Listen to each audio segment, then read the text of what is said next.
انہوں نے اقبال اور بیدل پہ بڑا اچھا ایک تقابلی قسم کا مقالہ لکھا. اس کے اندر بھی یہ چیز کی کہ بیدل چونکہ مغل تھا اور ڈاکٹر عبدالغنی نے لکھا ہے کہ مغلوں کی جو ایک قومی نفسیات ہوتی ہے اس کے اندر 3 چیزیں تھیں: عظمت، قوت اور آزادہ نبی. یہ مغلوں کی قومی نفسیات تھیں. یہ تینوں جو تھیں بیدل کے اندر موجود تھیں. تو بیدل بنیادی طور پہ، اگر میں شمس الرحمان فاروقی صاحب کا ایک جملہ یہاں پہ اٹھاؤں تو انہوں نے کہا ہے کہ بیدل جو ہے کسی نئی مابعد الطبیعات کا موجد نہیں ہے. یعنی اس نے کوئی بڑا نیا نظریہ انٹروڈیوس نہیں کیا، لیکن جو رائج اپنے دور کے 2 بڑے صوفی مکتب فکر تھے وہ دونوں کا بیک وقت ماہر تھا. یعنی ابن عربی اسکول آف تھاٹ سے بھی وہ پوری واقفیت اور آگاہی رکھتا ہے. اور اس کے بعد جب وہ 1685 سے 1720 تک کے جو آخری 35 سال ہیں وہ شاہ جہان آباد دلی میں اس نے گزارے. تو یہاں پہ جب آیا تو دلی کے اندر جو یہ مجدد الافسانی کا، یہ وحدت الشہود کا جو اسکول آف تھاٹ ہے، اس سے بھی وہ واقف ہوا. تو اس کے ہاں وجودی اور شہودی دونوں اثرات پائے جاتے ہیں. لیکن اس کا جو تصوف ہے، ابوالعز صدیقی کی بات میں ابھی کر رہا تھا، جس کی وجہ سے اقبال بھی اس کی طرف گیا، تو اس کی بنیادی وجہ یہ تھی کہ بیدل کا جو تصوف ہے وہ اضمحلال نہیں سکھاتا، وہ پشمردگی نہیں لاتا، وہ شکستگی پیدا نہیں کرتا. اس کے اندر وہ ایک ایسا استغراق نہیں ہے کہ جو دنیا کے ساتھ آپ کو کاٹ دے، جو دنیا سے آپ کو تعلق کر دے، بلکہ وہ کیا ہے، یہ رزم خیر و شر جو ہے اس کا ایک بھرپور نمائندہ ہے. وہ جو ہے یہ جو لہروں کا تلاطم ہوتا ہے زندگی کا، اس کو ساحل پہ بیٹھ کے نہیں دیکھتا، بلکہ وہ سمندر کی گہرائیوں میں غواصی کرتا ہے اور وہاں سے ایک حیات افروز ایسے موتی ڈھونڈ کے لاتا ہے جو آج بھی ہمارے کام آ سکتے ہیں. ڈاکٹر صاحب بڑی دلچسپ علمی گفتگو ہے اور ظاہر ہے کہ اس پہ آپ لگے رہیں گے تو اس کی حیات کی طرف بھی جائیں گے، افکار کی طرف بھی جائیں گے، اور جو اس کے زمانے کے افکار تھے وہ بھی ہمارے سامنے آئیں گے. یہ جو ڈاکٹر عبدالغنی صاحب نے انگریزی میں تحقیقی مقالہ لکھا، اور ظاہر ہے کہ اس کا اثر یہ تھا کہ پھر افغانستان میں وہی مقالہ فارسی میں شائع ہوا، کیونکہ اب یعنی افغانستان میں جو تحقیق کے زمن میں ہو رہی ہے تو وہ بھی ادھر ہی ہے. اس کا امپیکٹ جو ہے وہ کیا ہے ڈاکٹر غنی صاحب کی؟ ڈاکٹر غنی صاحب جو تھے وہ پہلے یعنی بیدل کی جانب، جیسے میں نے آپ کو کہا کہ اگر اس کا میں تھوڑا سا پس منظر بتا دوں تو شاید میرے محترم سننے والوں کے لیے زیادہ مفید مطلب ثابت ہو سکے کہ بیدل ایک ایسا مفکر، ایک ایسا شاعر، ایک ایسا انسان دوست، معلم، ایک ایسا حرکی صوفی، ایک ایسا بالغ النظر دانشور ہے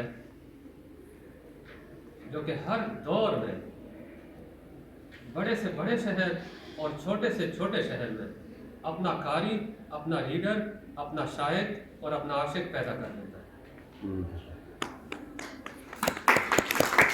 اب کہاں مجھے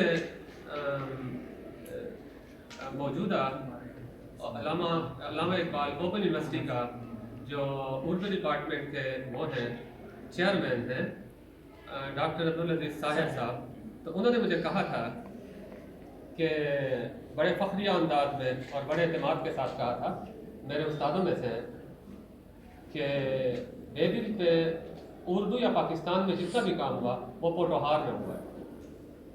یعنی ڈاکٹر عبدالغنی کا تعلق سرگودے سے تھا، اس کے بعد جو ڈاکٹر ظہیر احمد صدیقی ہیں وہ بھی لاہور سے، اس کے بعد جو غازی نعیم صاحب ہیں ان کا تعلق بھی انہوں نے بھی اسلام آباد میں بیٹھ کے تھیسس لکھا. لیکن الحمدللہ یہ KBK کے لیے بھی اللہ تعالیٰ نے یہ اعزاز شاید میرے لیے سنبھال رکھا تھا. میرا جب PhD کا تھیسس گیا، بہت ضخیم 1200 صفحات کا تھیسس تھا، تو وہ جب گیا علی گڑھ یونیورسٹی، تو ڈاکٹر سید محمد عقیل صاحب اس کے وہ تھے ایکسٹرنل ایگزامینر تھے، تو انہوں نے جو اس کے اوپر کامنٹ کیا تو یہ بات انہوں نے کی کہ یہ مقالہ تو ہندوستان میں اور خاص طور پہ علی گڑھ میں لکھا جانا چاہیے، یہ لندن کہاں پہ ہے اور یہ چیزیں کسے کہتے ہیں اور یہ پاکستان کہاں پہ ہے، چاہیے تھا کہ وہاں پہ ہوتا۔ تو یہی آپ کو بتا رہا تھا کہ اپنے وقت کے چھوٹے شاعر یا عام شاعر، یہ میں کہنا بھی چاہوں گا آخر میں، پیغام بھی دینا چاہوں گا اگر میرے محترم سننے والوں میں سے اگر کوئی شاعر بیٹھے ہوں کہ ان کے لیے بیدل کیا کام دے سکتا ہے۔ اپنے وقت کے جو بڑے بڑے انٹلیکچوئلس تھے، اپنے وقت کے جو بہت بڑے بڑے شاعر تھے، سعد اللہ شاہ گلشن جو کہ خواجہ محمد ناصر اندلیب کے پیر تھے اور جو خواجہ میر درد کے والد تھے، یہ شاگرد تھے، یہ اس کے شاگرد تھے۔ ولی نے استفادہ کیا، ڈاکٹر جمیل جال کی تاریخ میں لکھتے ہیں، غالب نے استفادہ کیا، اقبال نے، ابھی ذکر ہو رہا تھا کہ علامہ اقبال نے مولانا روم کے بعد اگر کسی کو مرشد کامل کہا ہے تو بیدل ہے۔ اور حیران کن بات یہ ہے کہ علامہ اقبال نے 1916 میں بیدل کے اوپر ایک مضمون بھی لکھا تھا انگلش میں، بیدل ان دی لائٹ آف برسان، اور اچھا الحمدللہ پھر مجھے ان لوگوں سے ملنے کا اتفاق ہوا جنہوں نے اس کو اردو میں ٹرانسلیٹ کیا۔ وہ کہانی سنا دوں تو ذرا دلچسپ ہے، پھر میں اپنی بات پوری کر سکوں گا۔ تو سر کلامی معافی، بیدل کی شاعری کی طرف افکار کی طرف کام ہمیں معلوم ہے، وہ تو ویکیپیڈیا میں اچھا چلے ٹھیک ہے، اس کا شعر، اس کا اسلوب اور اس کے کلچرل اثرات جو ہے اس کے بارے میں آپ کے لیے بہتر یہ ہوگا کہ اگر شعر سنا دیے جائے تو زیادہ شعر اور اس پہ اپنی تو وہ آپ کے لیے زیادہ بہتر ہوگا۔ زیادہ بہتر جبیر صاحب آپ نے کہا ہمارا یہ دوست ہے، ہم نہیں کہہ سکتے۔ ٹھیک ہے، نہیں بڑی بات یہ ہے کہ آپ لوگ کی دلچسپی قائم ہے میرے خیال میں، تو یہ بڑی بات ہے۔ اگر یہ اشعار تو ہے دائرہ کی زمین کی رائے کو مقدم سمجھتے ہیں۔ ایک بات ابھی آپ نے کی کہ یہ تو تحقیق کے حوالے سے آپ بات کر رہے ہیں، تو کام تو ہمیں ٹھیک ہے جی، میں سمجھ گیا، فکری تشکیلات کے حوالے سے بھی آپ نے بات کی نا، میں جی آپ کی بات سمجھ گیا۔ تو ڈاکٹر اقبال نے ظاہر ہے کہ ان سے استفادہ بھی کیا اور کہیں پہ ان کا ذکر بھی ہوئے گا، آپ نے اس کی ایک مضمون کی بات بھی کی۔ تو کیا یہ ہم سمجھ سکتے ہیں کہ ابھی آپ نے کہا کہ ان کے ہاں وحدت الشہود اور وحدت الوجود بیک وقت اس کی افکار ملتے ہیں اور اس پہ ایک استاد بھی ہیں، تو اقبال کے ہاں جو فکری نظام ہے یا جو لفظیاتی نظام اگر ہم اس کو نام دیں، تو اقبال کے زیادہ تر افکار خصوصاً زمان و مکان اور معاد اور باقی چیزوں کے حوالے سے وہاں پہ ماخوذ نہیں ہے ان کے افکار سے۔ اچھی بات ہے، میں امین صاحب کو مخاطب کرتا ہوں تو آپ کٹ جاتے ہیں، آپ کو مخاطب کرنے لگا ہوں تو نہیں، میں ان کی طرف ادھر بیٹھ جاؤں گا۔ اچھا نہیں اچھا، تو بات میں یہ کرنا چاہ رہا تھا، اقبال جو ہے وہ چونکہ بہت بڑا مفکر ہے، بہت بڑا شاعر ہے، تو اس کا جو استفادہ ہے بیدل سے وہ بہت متنوع قسم کا اور بہت ڈیپ قسم کا، بہت لطیف قسم کا ہے۔ میں 3-4 حوالے دے کے آگے بڑھنا چاہوں گا۔ پہلی بات یہ ہے کہ جب بھی آپ فلسفہ پڑھتے ہو تو فلسفے کی جو ابتدا ہوتی ہے وہ ایپسٹمالوجی سے ہوتی ہے، علمیات سے۔ آپ پہلے یہ تعین کرتے ہو کہ میں جو فلسفہ جس فلسفے کی جس فیلڈ میں جاؤں گا، قدریات میں جاؤں گا، کونیات میں جاؤں گا، جہاں بھی مابعد طبیعت میں جاؤں گا، تو میرا جو ٹول ہے وہ کون سی چیز ہوگی۔ تو پہلے آپ تعین علمیات کے ایپسٹمالوجی کا کرتے ہیں۔ تو یہ بنیادی بحث ہے جس پہ کانٹ اور بے شمار جو فلاسفرز ہیں انہوں نے اس پہ کام کیا۔ تو علامہ اقبال کو دلچسپی اسی سے تھی کہ یہ جو فلسفہ ہے یا جو دانش ہے، اس کے لیے جو علمی ٹول ہے، علمیات کا کون سا شعبہ زیادہ مفید ہو سکتا ہے، حواس، عقل، وجدان، یہ چیزیں۔ تو اس کے اندر بہت عرصے تک آپ باغ کی ابتدائی شاعری دیکھیں، عقل و دل، اس قسم کی بے شمار نظمیں، آخر تک اقبال جو ہے ساری زندگی یعنی 40-42 سال اقبال نے شاعری کی اور ساری زندگی اسی کے اندر وہ جھولتے رہے، کبھی وجدان کی طرف جاتے ہیں، کبھی عقل کی طرف، کبھی وجدان کو اوپر کرتے ہیں، تو ان کے ہاں وجدان کی طرف جھکاؤ زیادہ تھا اور عقل کی مخالفت وہ کر رہے تھے۔ لیکن زندگی کے جو عملی تقاضے ہیں اس میں نہ صرف وجدان وہ ہے کافی ہے اور نہ صرف عقل کافی ہے، اور نہ ہی ہم جو حواس خمسہ ہیں اس کو بیچ میں سے نکال سکتے ہیں۔ تو یہ الجھاؤ تھا بہت عرصے تک، اور ان کو سمجھ نہیں تھی آ رہی کہ میں کس طرف جاؤں۔ تو وہ جو امتزاج ہے حواس، عقل اور وجدان کا، یہ مسئلہ بے دل کے ہاں انہیں حل ہوتا ہوا نظر آیا۔ تو تب انہوں نے کہا کہ یہ بے دل جو ہے، انہوں نے، یہ میرے مرشد کامل ہیں کہ عرصے سے میں جس گتھی کو سلجھانے کی کوشش کر رہا تھا وہ بے دل کے ہاں باہر کا مالند کیا شفتگی خوشست ہر چند عقل کل شدہ ای بے جنو مباش، کتنا ہی تم عقل کی طرف کیوں نہ جھک جاؤ، وجدان سے کبھی غافل نہ ہونا۔ تو دونوں ضروری ہے۔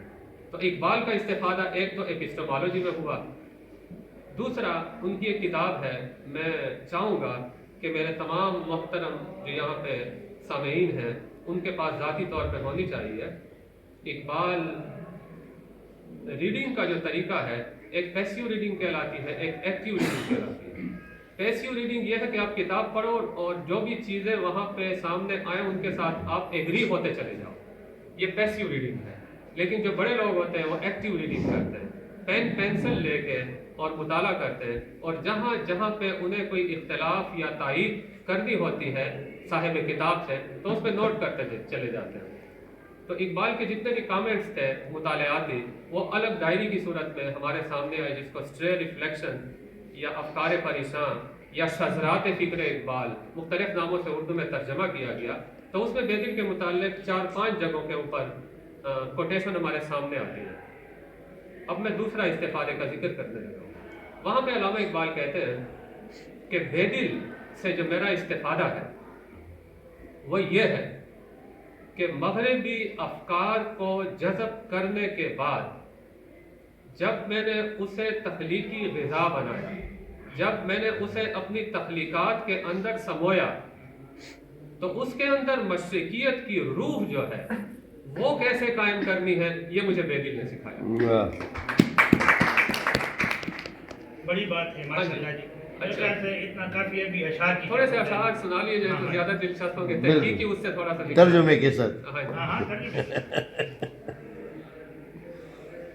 اشعار سے پہلے ایک سوال میرے ذہن میں آ رہا ہے جی سر، کہ بے دل کیونکہ ہندوستان کا شاعر ہے، تو اس میں کیا ہندی یا سنسکرتی روایت کچھ نظر آتی ہے؟ بہت اچھا سوال، بہت اچھا سوال ہے، بہت اچھا سوال ہے۔ اور اس کو اس نے کس حد تک آگے؟ ہاں جی، یہ بہت اچھا بھی ہے اور تحقیق طلب بھی ہے اور متنازعہ بھی ہے، اور اس پہ بھی کام بھی ہو رہا ہے۔ اچھا، پہلی بات تو یہ ہے کہ بے دل جو تھے، بہت لمبا اب جواب دینے سے چلے میں تھوڑا گریز کر لیتا ہوں۔ بے دل کے والد 4.5 سال کے تھے کہ فوت ہو گئے تھے، مرزا قلندر فوجی تھے، اور پھر انہوں نے ترک دنیا کر لی تھی۔ تو ان کے ایک چچا تھے مرزا عبد الخالق والد تھے، مرزا قلندر ان کے چچا تھے۔ تو ان کی پرورش پھر مرزا قلندر نے کوئی 20 سال تک کی، یعنی باقی کے جو تقریباً 15.5 سال ہیں وہ ان کی چچا کے زیر سایہ انہوں نے تربیت حاصل کی۔ تو وہ مجذوب اور صوفی ٹائپ تھے۔ تو وہ ایک دن بے دل کے اسکول گئے انہیں دیکھنے کے لیے کہ کیا ہو رہا ہے۔ تو وہاں پہ جو 2 ٹیچرز تھے، یہ قافیہ اور ملا جامی وغیرہ پڑھ رہے تھے بے دل اس وقت۔ تو وہاں جب گئے تو 2 ٹیچر جو ہیں وہ کسی علمی مسئلے کے اوپر جھگڑ رہے تھے، اور ایسا جھگڑ رہے تھے کہ انہوں نے ایک دوسرے کو گالیاں دشنام اور ایک دوسرے کو داڑھی سے پکڑا ہوا تھا۔ تو مرزا قلندر نے اس سے یہ نتیجہ نکالا کہ جس علم کا نتیجہ دشنام اور لڑائی اور تانا اور یہ چیزیں ہوں تو وہ میرے بھتیجے کو کیا فائدہ دے۔ تو اسے وہیں سے اٹھا کے لے آیا۔ اچھا، پھر اسے کہا بے دل اور غالب میں مماثلت کی ایک بڑی وجہ یہ بھی ہے کہ دونوں نے ذاتی مطالعے سے استفادہ کیا۔ تو اس کو کہا کہ بھائی تم اب روز کتابیں پڑھو اور شام کو پھر مجھے اپنے تم نے مطالعے سے واقف کرنا کہ آج تم نے کیا اچھا پڑھا۔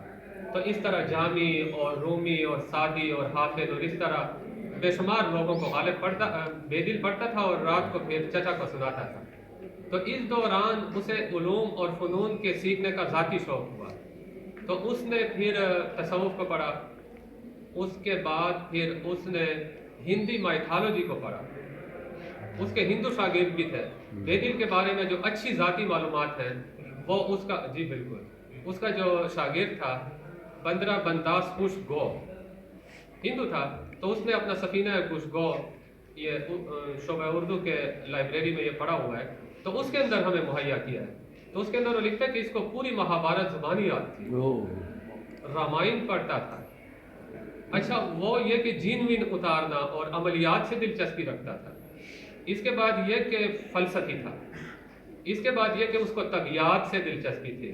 اس کے بعد یہ کہ وہ حکیم بھی تھا. اس کے بعد یہ کہ عجیب بات یہ ہے, میں ابھی شعر آپ کے سامنے پڑھوں گا, کہ ڈارون کا تھیوری آف ایوولوشن ہے, نظریہ ارتقاب میں وہ شعر موجود ہے. طبیعت پڑھا ہوا, کیمیا پڑھا ہوا, تو کوئی ایسا علم نہیں تھا. اچھا جدید لسانیات, ایون کہ یہ جو ہائیڈگر ہے, اس کے بعد جو یہ نیٹشے ہے, اس کے بعد یہ جو جدید یہ سوسیئر ہے, اس کے بعد یہ جو ڈیکنسٹرکشن والے آپ کے راک دریدا ہے, ان کے نظریات کے ساتھ اس کے نظریات مماثل ہوتے ہیں. اس پہ ریسرچ ہو رہی ہے. اور جمالیات کی جب وہ اسٹیبلش نہیں ہوا تھا وہاں پہ یہ اخبار ان کے ہاں مل رہے ہیں. اچھا تو بات یہ کرنی تھی, یہ تو پس منظر ہو گیا. تو اب اس کے سینس میں اچھا ان کے ایک ماموں ہے مرزا ظریف, اس سے انہوں نے قرآن کی تفسیر پڑھی تھی. تو صوفی بھی ہے, عالم بھی ہے, فلسفی بھی ہے, یہ سارا کچھ ہے, ماہر لسانیات بھی ہے, سارا کچھ ہے.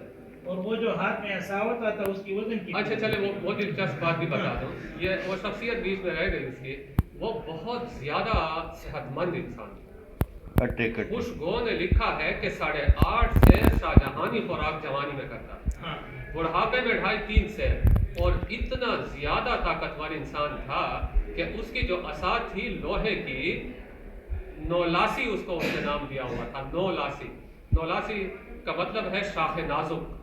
اور وہ 20 کہ اچھا وہ 35 سیر شاہجہانی تھی اور اس کو ایک ہاتھ سے اٹھاتا تھا. مطلب وہ اس کے ہاتھ میں ہوا کرتا تھا, چلتا ہی وہی. اچھا وہ دلچسپ بات, میں پھر سر کے جواب کی طرف آتا ہوں. تو خواجہ عباد اللہ افسر نے لکھا ہے کہ اس کا تخیل کیوں اتنا بلند ہے. وہ اس لیے کہ اس کا جسم اتنا مضبوط تھا کہ وہ نولاسی کو ایک ہاتھ میں اٹھاتا تھا.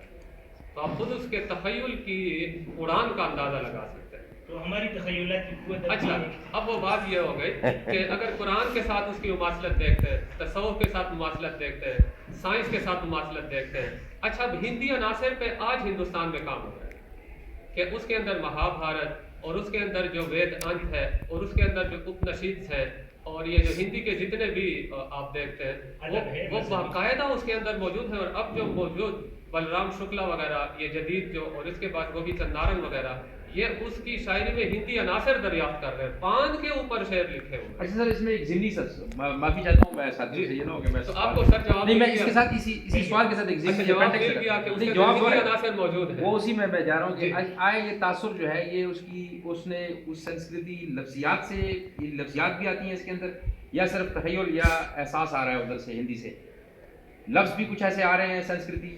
نہیں, میرے خیال میں زبان کے اوپر میرا جتنا مطالعہ ہے اتنا زیادہ نہیں ہے.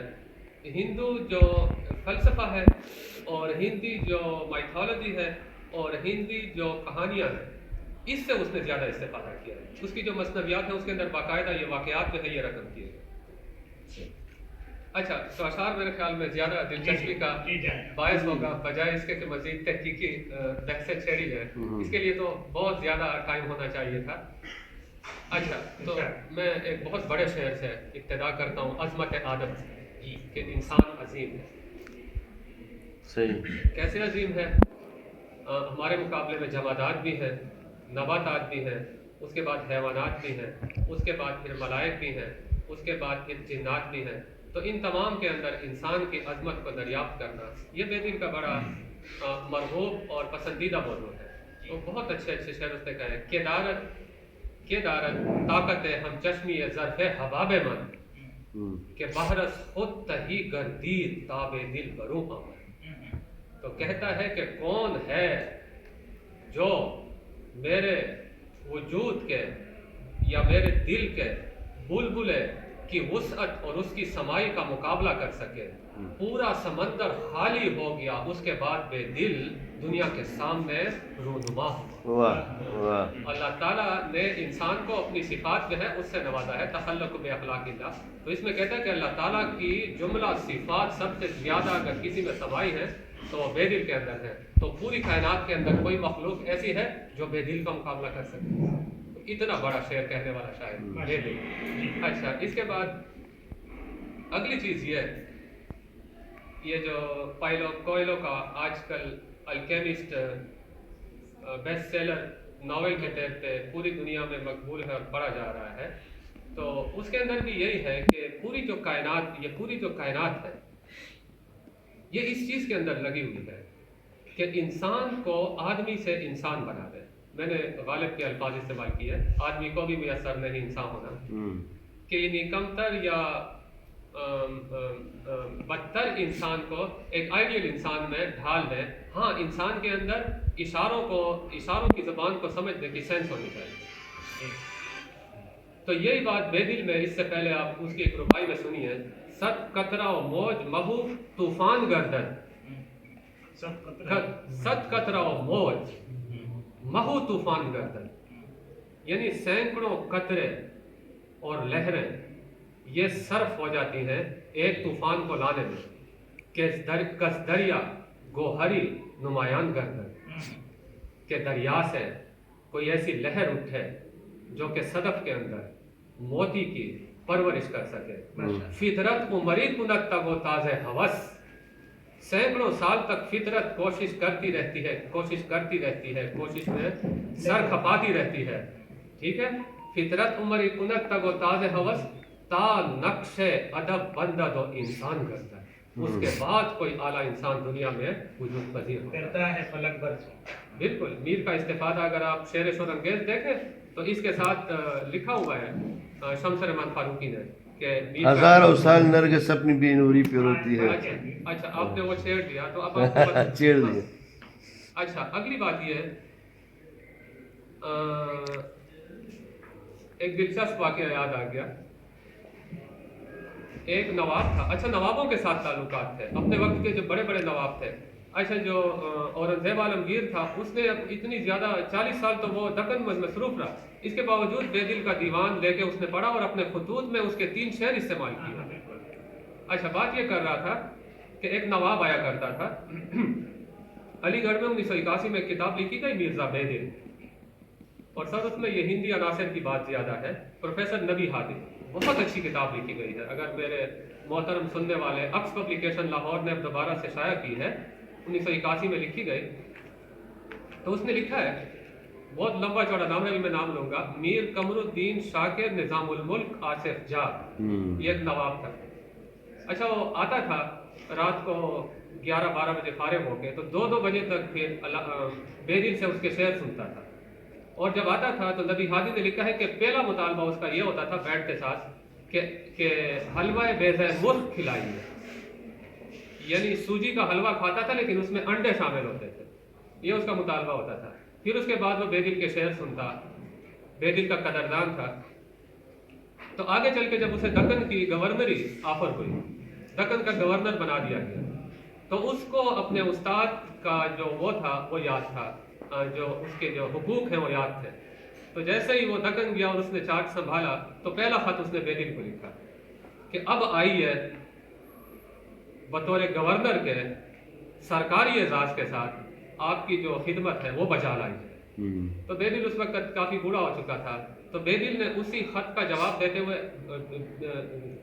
جواب صرف ایک شعر میں دیا، اور وہ میں کہتا ہوں کہ میرے محترم سننے والے وہ شعر یہاں سے ضرور اپنے ساتھ لے کے جائیں کہ دنیا گر دہند نجم بم سے جائے خیش، اگر پوری دنیا بھی مجھے دو گے نا تو میں اپنی جگہ سے نہیں ہلوں گا. اس کا استغنا دیکھیں، مغلوں کا استغنا، مغلوں کا تجمل، مغلوں کی عظمت، توانائی سے ایک شعر کے اندر. میں کہتا ہوں بے دل کا ایک شعر بھی آپ سیکھ لیں تو آپ کے لیے کافی ہے. دنیا گر دہند، اگر پوری دنیا بھی تم مجھے آفر کرو گے، نجم بم سے جائے خیش، میں اپنی جگہ سے اسے لینے کے لیے ہلوں گا بھی نہیں. کیوں؟ من بستام عنایت کنات بپائے خیش. میں نے اپنے پاؤں پہ کنات کی مہندی لگائی ہوئی ہے. تو پاؤں پہ کنات مہندی من الخرقی لاندې اتلسته اس سے ریلیٹڈ رحمان بے بابا. دل کا ایک شعر سنا اس کے استغنا کے مطابق. جی امروز درهای فردوس وابود امروز از از بے دماغی گفتم فردا. بہت اچھا، بہت اچھا. تھوڑا سا ایک اور رومانوی شعر پھر اس کی نزاکت خیالی کی طرف آتا ہوں. ہر کو جان ناز سر بر آرد نیاز ہم پائے کم نہ دارد. جہاں بھی محبوب کے ناز نے سر اٹھایا ہے نیاز نے بھی آگے بڑھ کے اسے خوشامدید کہنے میں کبھی کمی نہیں کی. تو وہ خیرامی و صد تغافل، تم چلتے ہو تو سینکڑوں قسم کے نہیں تغافل، یعنی ایسے چلتے ہو کہ تم عاشقوں کو توجہ نہیں دیتے. تو ہاں جی، تو ہزاروں تجاہل عارفانہ. بالکل جی، تو ہزاروں قسم کی بے توجہیاں تمہارے ساتھ جلوں میں چلتی. واہ ٹھیک ہے نا. اور من نگاہیں اور صد تمنا، اور میری آنکھیں اور اس میں سینکڑوں تمنائیں جو ہیں وہ بھی تمہیں تھے. واہ اچھا، بہت اچھا اس کی نزاکت خیالی، بہت اچھا شعر، بہت اچھا شعر. سر یہ نزاکت خیالی ہے کہ نازک خیالی ہے؟ دونوں ٹھیک ہے. دونوں ٹھیک ہاں جی، دونوں ٹھیک ہے. اچھا. ہاں جی. اچھا اگلا شعر اب سنیے. در حیرتم براحت منزل چسان اسد. در حیرتم براحت منزل چسان اسد. یعنی میں حیران ہوں کہ وہ بندہ منزل کی خوشی اور آسودگی کو کیسے پا گیا. میں حیران ہوتا ہوں. راہی بچشم آب لائے پا نہ دیدہ ہے، جس نے پاؤں کے آبلوں کی آنکھ سے اپنا راستہ تلاش نہ کیا. واہ واہ واہ. نزاکت خیالی دیکھیں، یعنی آبلے پاؤں میں نہیں پڑے، ان کی آنکھوں سے راستہ اس نے تلاش نہیں کیا اور منزل پہ پہنچ گیا. کہتا ہے میں بہت زیادہ حیران ہوں. اچھا اگلی چیز یہ ہے کہ بے دل جو تھا چونکہ بہت اپنے وقت کا ذہین ترین انسان، ابھی تک اس کو دریافت کرنا باقی ہے. اس کے 71,000 شعر دریافت ہو چکے ہیں ابھی تک ہمارے پاس. اچھا وہ آپ نے جو سر بتایا تھا کہ اس کا جو وہ ہے ہندوستان میں بھی چھپتی رہی، اس کی مختلف جگہوں سے اشاعتیں ہوتی رہی، نول کشور سے مختلف جگہوں سے. لیکن اس کا پورا جو ورک ہے، پورا جو کام ہے وہ 4 ضخیم جلدوں میں. ہم 2 بندوں نے اس کو اٹھا کے اور گاڑی میں رکھا. ایک بندہ اس کو اٹھانے سے قاصر رہتا ہے، 10-12 کلو وزن بنتا ہے اس کے کلیات کا. تو 4 جلدوں میں وہ شائع ہوا کابل سے. استاد خلیلی. اور اس میں سر اس کی وہ رفعات اس کے علاوہ ہیں یا بھی نہیں؟ وہ اس کا بہت زیادہ شاعری جو ہے اس میں تخریف ہوا ہے، بہت دوسرے ہاتھوں نے بہت یہ کیا ہوا ہے. اچھا پہلی چیز جو ہے وہ اس کی غزلیات کی ہے، تو 2800 کے قریب غزلیں ہیں، 32,000 شعر ہیں. دوسری جلد جو ہے وہ مثنویات اور قصائد کی ہے، تو 10 مثنویاں ہیں، 20 قصائد ہیں. اس کے بعد پھر رباعیات وغیرہ ہیں، تو 3,991 رباعیات ہیں. 3,991 رباعیات ہیں. اور آخری جو ہے وہ اس کا نثر کا وہ ہے. تو نثر کے اندر 3 کتابیں ہیں. پہلے تو اس کی 41 سال تک کی بیتی ہے، خود نویس ہے 4 عنصر، اور اس کے بعد اس کے 275 کے قریب رکعات ہے، اور اس کے 75 جس کو کہتے ہیں نکات وہ الگ ہے. یہ ضخیم وہ ہے. اچھا اگلا میں کہنا یہ چاہ رہا تھا کہ جو بے دل ہے اپنے وقت کا ذہین ترین انسان، تو وہ یہ کہتا ہے کہ جب ہم علوم سیکھتے ہیں تو اس کے لیے 2 بنیادی چیزوں کی ضرورت ہوتی ہے. ایک فطری استعداد اور اس کے بعد محنت. 2 چیزیں چاہیے. تو بے دل جو ہے وہ محنت کے ساتھ ساتھ فطری استعداد پہ بہت زور دیتا ہے. کہتے ہیں کہ اگر نیچرل ٹیلنٹ انسان کے اندر پہلے سے نہیں ہے، آپ بہت ہی زیادہ محنت کر رہے ہو، آپ علوم کے بلند ترین اس تک نہیں پہنچ سکتے. تو ابھی میں نے ذکر کیا اس کے جو ابھی میں رباعی پڑھنے لگا ہوں، لیکن اس سے پہلے اس کی ایک دوسری بات یاد آ گئی، میرے خیال میں آپ کے وہ بھی کام آ سکے گی.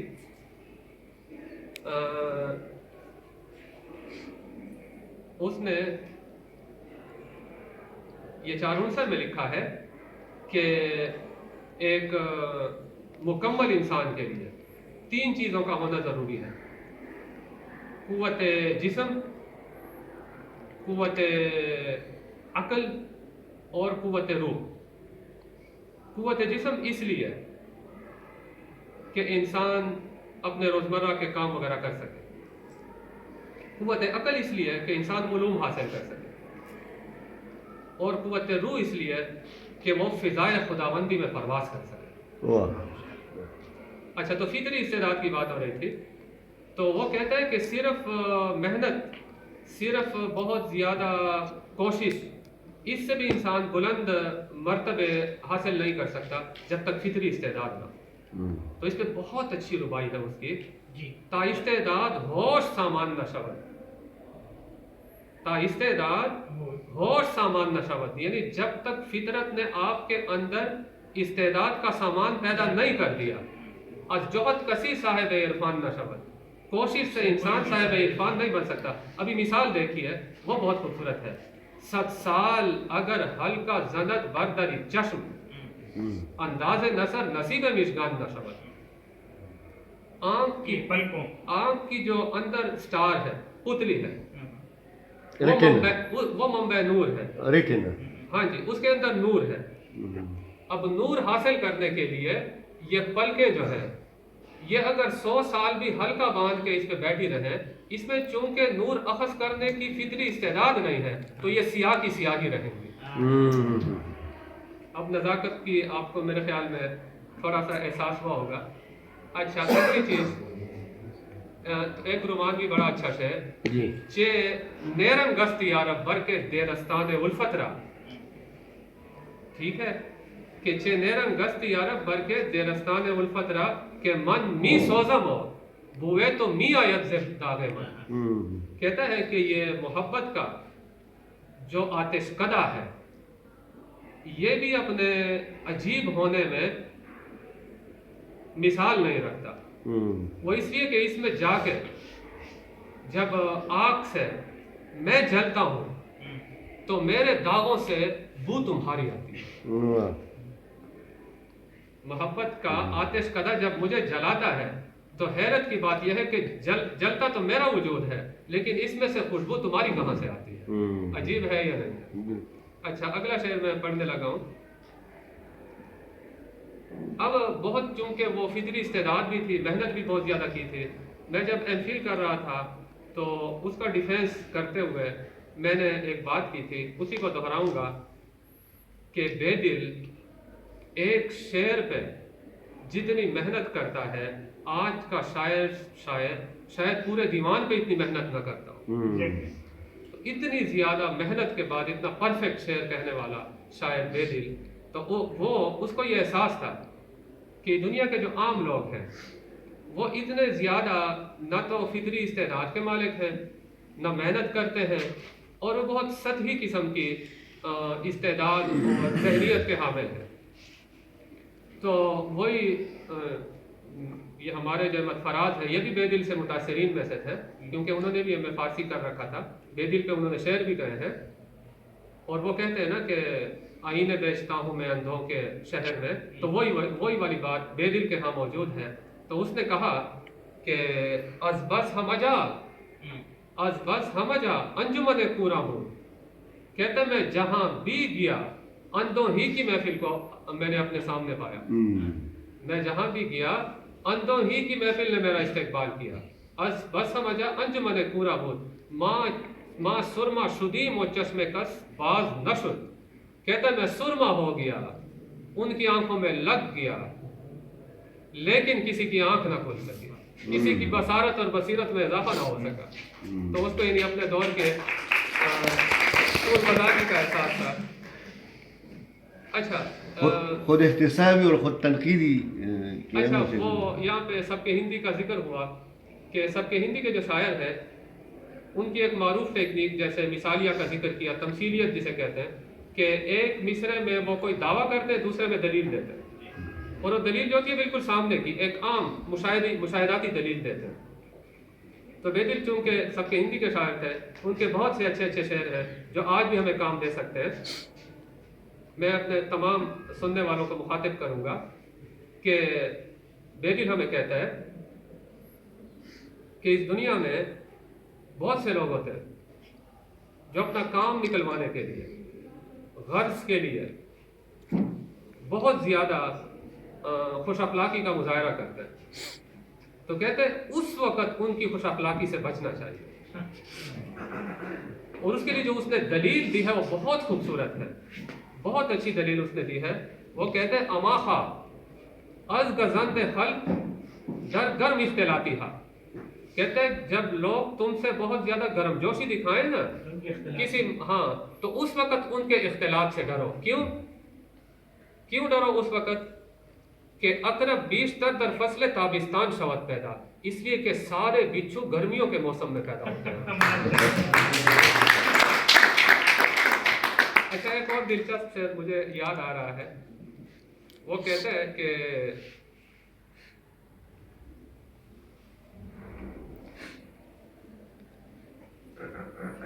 میرے خیال میں آپ لوگ ابھی تھکاوٹ تو محسوس نہیں کر رہے ہیں۔ یہ شعر کے بعد ہم سوالات کی طرف جائیں گے، آپ ہاں جی، شعر بالکل۔ کو وضاحت فرمائیں تو۔ جی، اچھا، کوئی اگر سوال ہو؟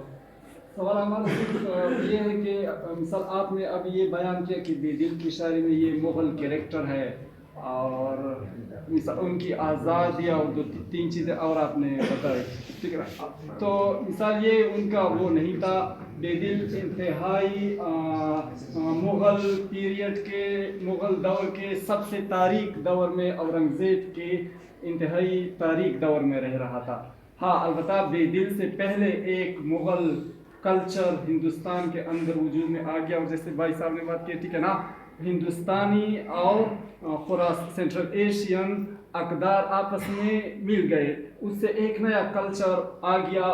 اس سے پہلے مثال کے طور پر، ٹھیک ہے نا، ہندوستانی روایت دارا شکوہ میں ہے، مجمع البحرین پر اتنا کتاب اس نے ہندو اور اسلامک مسٹیسزم کا مقایسہ کیا ہے، تو یہ ان کا کریکٹر نہیں تھا، یہ ایک ہندوستانی وہ تھا، اور یہ ترکی زبان والے بھی نہیں تھے، یہ فارسی زبان والے تھے۔ سوال کیجیے۔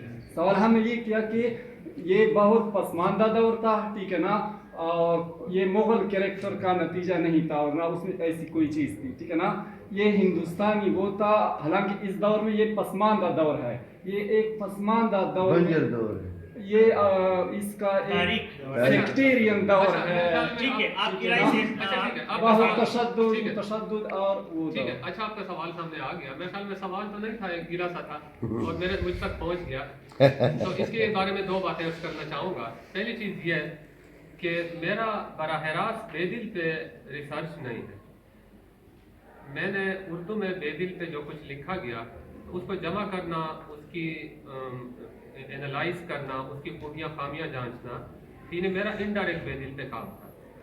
تو وہ جو ابتدا میں وہ تحقیق کی جو باتیں آ گئی، میں اس کی وضاحت کر رہا ہوں کہ وہ تحقیق کی باتیں اس لیے زیادہ آ گئیں کہ جب بندہ کوئی تھیسس کرتا ہے تو بندہ پابندی زیادہ محسوس کرتا ہے، تو میری لیمیٹیشنز اور محدودیتیں یہ تھیں کہ میں اپنے تھیسس کے ٹاپک کے اندر محدود تھا، وہ ریسرچ کی باتیں اس لیے تھوڑا سا آپ کو بور کر گئیں۔ دوسری چیز یہ کہ بے دل نے تقریباً کوئی 11-12 جو مغل حکمران تھے ان کا دور دیکھا، کیونکہ اس کی جو ایج، اس کا جو عمر ہے وہ کم و بیش 76 سال بنتی ہے، اور کہا جاتا ہے کہ اس نے تجمل بھی دیکھا اور زوال کا دور بھی دیکھا۔ تو اگر آپ ہسٹری سے واقف ہو کہ 1526 میں ظہیر الدین بابر آتے ہیں فرغانہ ترکی سے، اور 1528 سے آتے ہیں، ٹھیک ہے، مختلف حملے ہیں 1526 میں، اچھا 1528 میں وہ ابراہیم لودھی کو شکست دیتے ہیں، تو یہاں سے جو مغل اس کی بنیاد پڑتی ہے، تو یہ اس کو اگر ہم گراف ڈرا کریں تو بالکل ایک پہاڑ کی طرح بنتی ہے، تو کچھ عرصہ عروج کا ہے، پھر زوال کا ہے۔ تو 1707 تک جو وہ ہے کیا کہتے ہیں اسے، اورنگزیب عالمگیر، یہ عروج کا دور ہے، پھر 1707 سے لے کر 1857 تک یہ پھر زوال کا پیریڈ ہے۔ تو میرے خیال میں اگر آپ دیکھیں 1707 میں اورنگزیب فوت ہوتا ہے، اور اس کے بعد 13 سال مزید جو وہ ہے بے دل وہ زندہ رہتا ہے، تو اس نے عروج کا عرصہ زیادہ دیکھا، زوال کا کم دیکھا۔ 10-12 سال ہوئے تھے، بے دل جو تھا 10-12 سال کا تھا کہ اس وقت تاج محل مکمل ہوا، تو اب اس کو آپ نہیں کہہ سکتے کہ یہ زوال کا پیریڈ تھا. ڈاکٹر صاحب ویسے آپ کی بات نہیں, یہ سوال کا آپ کی بات بجا ہے, آپ کا بھی اشارہ بجا ہے کہ اس میں یہ ہے کہ لیکن ہم یہ پابندی نہیں لگا سکتے کہ تاریخ دور میں یا پسماندگی کے دور میں بہترین ادب تخلیق نہیں ہو. وہ ہم کریکٹر کی بات کے دیکھیے آپ کی بات بجا ہے. اب ہندوستان میں دیکھیں, ہندوستان میں جو ادب تخلیق ہوا ہے وہ زیادہ تر پسماندگی اور غلامی کا دور ہے. ہمارے ہاں بھی جو ادب تخلیق ہوئی ہے اسی کی بھی اسی طرح کی چیزیں نظر آ رہی ہیں. ہمارے پاس ٹائم کم ہے اور کسی اور سیشن کا بھی انعقاد ہونا ہے. 5 منٹ جی اچھا تو میں کہنا یہ چاہ رہا تھا آپ ہی کہ اس میں کہ اس نے عروج زیادہ دیکھا, زوال کم دیکھا. اور دوسری بات یہ ہے کہ بیدل کا جو ذاتی اخلاق تھا, بیدل کا جو ذاتی وہ تھا اخلاق تھا, وہ گرا پڑا نہیں تھا. وہ اپنے دور کا بہت زیادہ مہذب, اس کا اپنا وہ تو تھا, لیکن اچھا اس کی جو شاعری ہے بے شمار باتیں کی جا سکتی تھیں, اتنا وقت نہیں تھا. یہ بیدل کی جو شاعری ہے اخلاقیات پہ مبنی ہے. تو یہ اخلاقیات جو ہے یا اس کی جو شاعری کے اندر قوت ہے, یہ اپنی دور کی جو منفی باتیں ہیں یہ اس کے خلاف رد عمل ہے. ہاں اچھا اس کا ذاتی, اچھا اس کے جو تھاٹس ہیں, اس کے جو اخلاقی اشعار ہیں, اس کا جو ذاتی کیریکٹر ہے وہ ان لوگوں کے اوپر کیا ہے, ایک طنز کے تھپڑ کی حیثیت رکھتا ہے. اچھا کوئی اور سوال کرنا چاہے تو پر یہ میں تو بہت سادہ سمجھتا ہوں, یہ سب کے ہندی کیا ہے اور ان کی خصوصیت کیا ہے آپ کو؟ سر اس پہ پورا سیشن کر چکے ہیں. نہیں صرف بس بھی کسی نے بتایا نہیں, اختصار سے آپ سمجھائیں. اختصار سے وہ کچھ نکات ہمیں بتائیں. اچھا جی, بنیادی بات یہ ہے کہ اگر آپ ادبیات کے طالب علم, یہ پروفیسر ڈاکٹر زبیر حسرت صاحب, اچھا جی, اور ان کی 70 کتابیں شائع ہو چکی ہیں. یہ اتنا سادہ نہیں ہے, یہ بڑا رنگین ہے ویسے. تو میرے لیے بڑے فخر کی بات ہے, ان کا نام سن رکھا ہے. اچھا سر جی, کہنا میں یہ چاہوں گا کہ ہاں جی, ہر ایک ادب کے اندر نا اسکول آف تھاٹ ہوتے ہیں, فلاسفی کے اندر, سائنس, ہر علم, ہر شعبے کے اندر. اس طرح جو فارسی ہے, فارسی زبان و ادب ہے, خصوصی طور پہ ادب ہے, تو اس کو بھی اسکول آف تھاٹ میں, جیسے اردو میں ہم دبستان کہتے ہیں جی, تو اس طرح فارسی والوں نے اس کے لیے سب کا لفظ استعمال کیا. سب کی ہندی, ہاں سب کو آپ کہہ سکتے ہیں اسٹائل, جی, انداز. ہاں اچھا, اب جو یہ ہے تو یہ تقریباً 5 قسم کے فارسی کے اندر اسکول آف تھاٹس ہیں. ابھی سب کے بعض گشت ادبی آخری ہے, اس سے پہلے جس دور کا ذکر میں نے کیا یہ سب کے ہندی ہے, اس کے بعد سب کے عراقی, سب کے اصفہانی, سب کے خراسانی وغیرہ, تو 5 قسم کے سب ہیں. اچھا اب یہ جو ہے اس کے اندر علاقہ, اس کے اندر زبان, اس کے اندر موضوعات, یہ ساری چیزیں اس کے اندر آ جاتی ہیں. اچھا تخیل, ٹریٹمنٹ, ہر قسم کی بات اس کے اندر آ جاتی ہے. جی ہاں, اس پہ جو ذکر کیا 2 جلدوں میں, یہ ملک الشعراء بہار کی کتاب ہے فارسی میں, سب شناسی. جی, اچھا تو ہم جس دور کا ذکر کر رہے تھے, جس میں بابا فغانی سے لے کے اور غالب تک یہ تمام شعراء اس میں آ جاتے ہیں, تو یہ سب کے ہندی کے. اچھا پھر سب کے ہندی کو جاننا اس لیے بھی ضروری ہے, ایک تو بہت اچھی شاعری ہے اخلاقی لحاظ سے, اس سے واقفیت ضروری ہے. دوسری چیز یہ کہ سب کے ہندی کو اس لیے پڑھنا چاہیے کہ اردو کے جو شاعر ہیں, خاص طور پہ غالب وغیرہ یا مومن وغیرہ یا بے شمار شاعر ہیں, تو وہ بھی سب کے ہندی سے متاثر ہیں. اور تیسری چیز یہ کہ ان کے اثرات پشتو تک پہنچے. عبدالحمید بابا, قادم خان شہدا, بے شمار لوگ ایسے ہیں, ہاں, تو ان کے اوپر بھی ان کے اثرات ہیں. کامگار خان کھٹک. اچھا اب تیسری بات یہ ہے, تیسرا نقطہ یہ کہ سب کے ہندی کے اندر وہ کون سی چیزیں ہیں جس کی وجہ سے اس کو سب کے ہندی کہا جاتا ہے؟ خصوصیات. جی خصوصیات. تو اس کے اندر پہلی چیز یہ کہ یہ فکر کے شاعر ہیں, جذبات کی نسبت فکر کے. دوسری بات یہ کہ یہ لسانی سطح پہ لسان ساز ہے, نئی تراکیب وضع کرتے ہیں. تیسری چیز یہ کہ یہ محاورے کو بطور دلیل کے استعمال کرتے ہیں. اگر ایک مثال میں دے دوں حضرت صاحب, اشارہ کرتے ہوئے کہ مثلاً غالب کا شعر ہے کہ محبت میں نہیں ہے فرق جینے اور مرنے کا. عام طور پہ زندگی میں یہ دونوں چیزیں بیک وقت ممکن نہیں ہیں, لیکن وہ کہتے ہیں محبت میں ممکن ہو جاتی ہے. اس کے بعد جب وہ دلیل لائے گا تو وہ محاورے سے لائے گا.